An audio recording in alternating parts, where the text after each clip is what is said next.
All right, Red Dirt Nation Sweat Lodge, Medicine Stone, 2016. Hour 82. Yes. And counting. We need to do one of those, Lost on a Desert Island logs.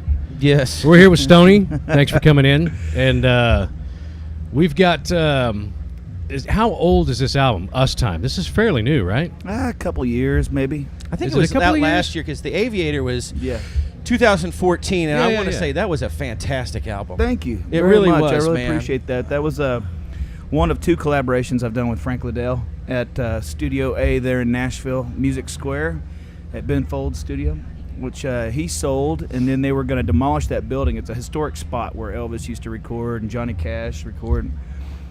A bunch of nobodies. Yeah, who was going to demolish it? Yeah. We need to. Yeah, exactly. Yeah. We need to put them out of business, man. Let me pick up those names real quick. Okay. Get them to me after the interview. Yeah, we'll take care of it.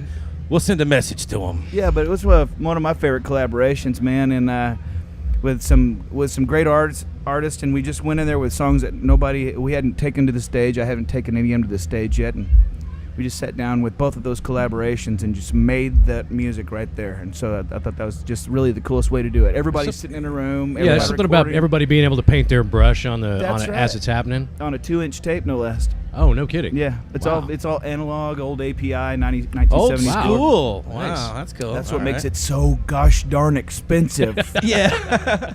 Needless to say, we went Pro Tools on Us Time. Yeah. But it's still, it sounds great. It really does. Well, what was the story behind Us Time with the... Well, some of the fans and things. Yeah. We've had a career now. I've had a career doing this for 18 years. So that's pretty amazing in and out of itself. But so obviously the people that got me there were the fans. The fans and guys like yourself, guys and gals. And so I'd get asked a lot after the shows, The first thing that I would hear coming up to a merch booth isn't, "Hey, great show, man." It would be like, "I'm mad at you," or, "Why didn't you play my song? I'm disappointed." It doesn't matter.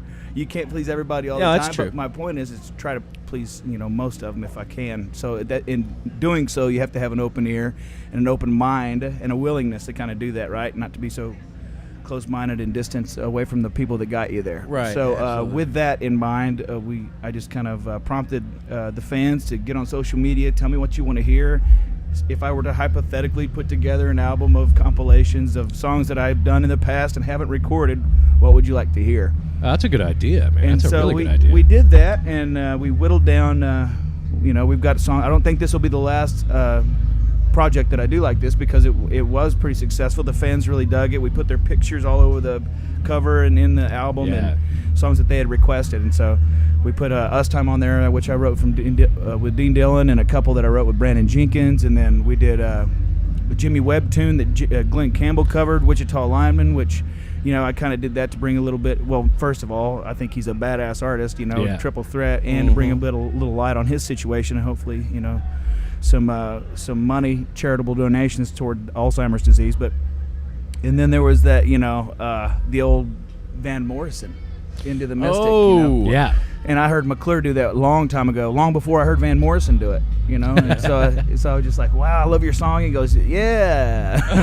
Call him up going. Yeah, me too. I'll make sure to tell Van Morrison that next time I see him. I meant to tell him Van thank Morrison's you. covering your tune. Yeah, man, that's cool. But and he covered it years before you even wrote it. Yeah, how about that? It was a marvelous night for a moon dance.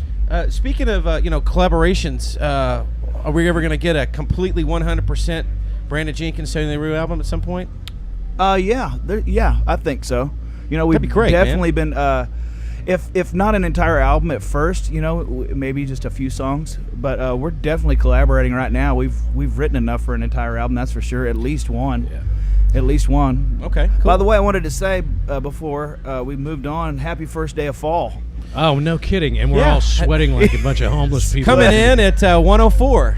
Yeah. Oh, Is that my 104 out here? God, I don't know. It feels like You know what? I felt better until you It's said that. 104 in the shade, I think. I'm thinking the laws of attraction should be in power right here, and if we just kind of will it here at Medicine Stone with Or if we just all jump in the river. there That'll you go. pull it down some. I think laws So of attraction. you opened Stoney LaRue's Music House. I want to plug that a little bit. This is what got you into that? Autumn and Kevin Bentley had this place in Oklahoma City, Bricktown, off the canal, and it was called Moonshiners. Well, then they played there. Yeah, and so they'd already had the Red Dirt. So that's music where it's going, at. I haven't been there. Yeah. It's where Moonshiners was. Uh-huh. Awesome.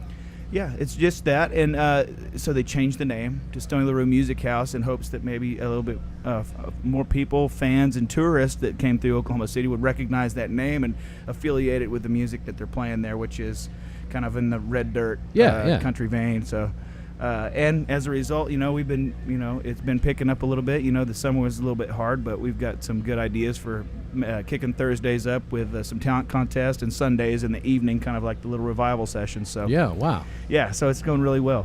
Well, cool. Well, that's great, and it's good to see cities like not only Tulsa but Oklahoma City kind of get that rebirth. We were talking to, I think it was Brandon Jenkins earlier, and we were talking about how some of these cities that were known for these great things, it kind of tapered off, and now it's kind of like the phoenix rising from the ashes, and new things are happening, new artists and new places like what you got going on. I do think that there's a cycle to things, and I've seen it in Stillwater, just playing in our little, in our little college town on the strip there around the Eskimo Joe's and things. I'd see the surgence of the music, and we were in there at the perfect time, and we got out at the perfect time, and it seemed like wherever we went, and thankful. I mean, I just the timing was perfect, and it was kismet. I mean, you can't plan anything like that. No. But just to notice it, I think, is everything. So like you're saying, you've noticed that Tulsa has that rebirth, that resurgence. It's cleaning itself up, It's man. waves. Everything goes in waves. You That's catch right. that Just wave. like Oklahoma City, and just like Dallas, Fort Worth, now. Or Austin 15 years ago. There you go. There you go. Same thing. So cool. Yeah, man. it's good to notice that, and I'm happy to be a part of that. All right, so what's the website? It's like StoneyLaRue.com, isn't it? It's real simple. StoneyLaRue.com. All right. Check that out for tour dates and whatever else he's got going on. And, we've got some video of Stoney on our website, RedDirtNation.com, shot at Kane's Ballroom in Tulsa. So check all that out. Stoney, thanks for sitting down with us. We appreciate it, man. Always a pleasure seeing you guys, man. Thanks so much for having me. Go up there and kick everybody's butt tonight. Oh, man, we'll go up there and have fun for sure. All right, cool.